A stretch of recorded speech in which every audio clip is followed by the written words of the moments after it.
Can you tell me what's new from EVS in terms of live production and how this reflects wider trends you're seeing in the industry?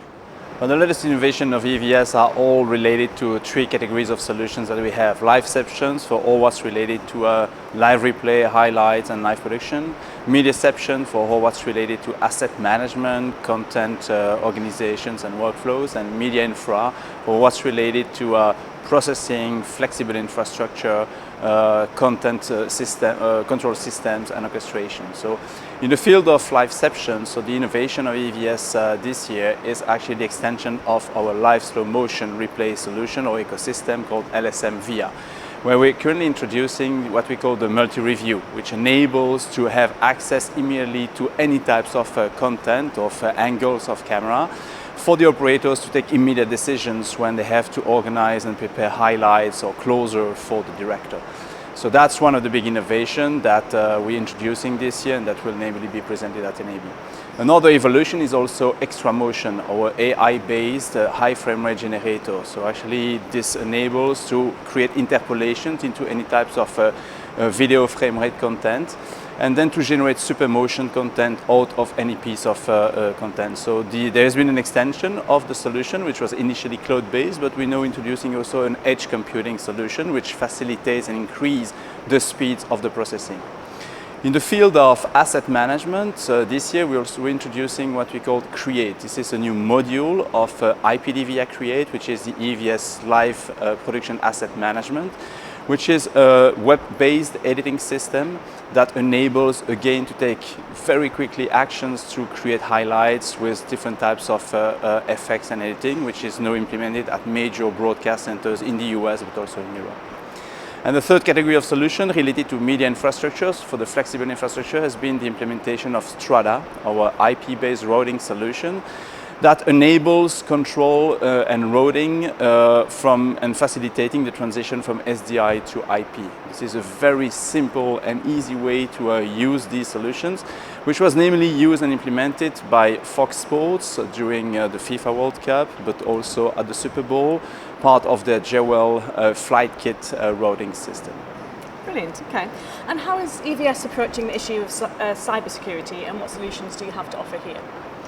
What we see that effectively there is an acceleration of the adoption of different types of technology related to IP and web for a lot of our customers, media companies, production facilities, service providers, which brings certain level of risk and exposure to cybersecurity. And this is something, of course, that we have been very attentive to and listening to our customers and understanding their needs and challenges.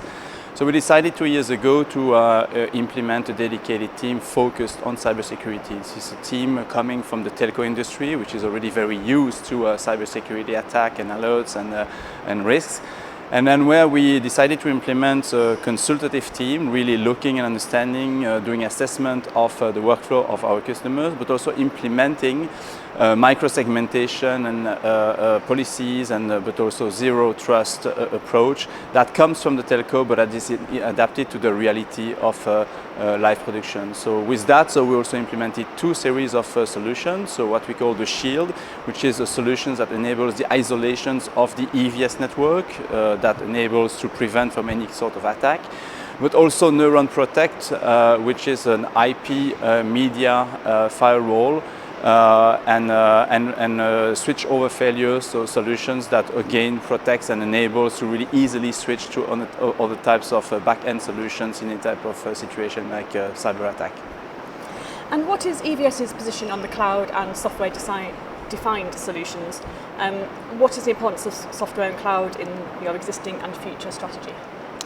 I would say software has always been in the DNA of EVS. Already in 2004, EVS has been introducing IP Director, which is a full software-defined solutions implemented and powering all the asset management of major sporting events around the globe. Since then, we have about 80% of EVS R&D, meaning about 200 people really focusing on software development, but also implementing every year a new sort of software-defined application.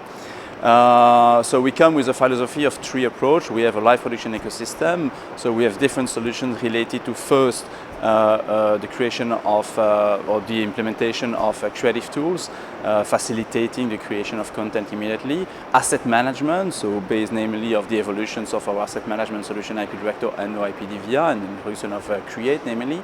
And the third one is effectively the resource management and creating some sort of a simplification layer on top of all the complexity. The merge of all technologies, the merge of different types of deployments, such as on-premise, data center, in a truck, but also in the cloud, being private and public. So for the customer, they don't have to worry about it. So for us, the approach is to implement what we call dynamic resource management. So which means that any kind of processing happening in any types of this environment will be transparent for the customers. And this is the approach that we call the balanced computing.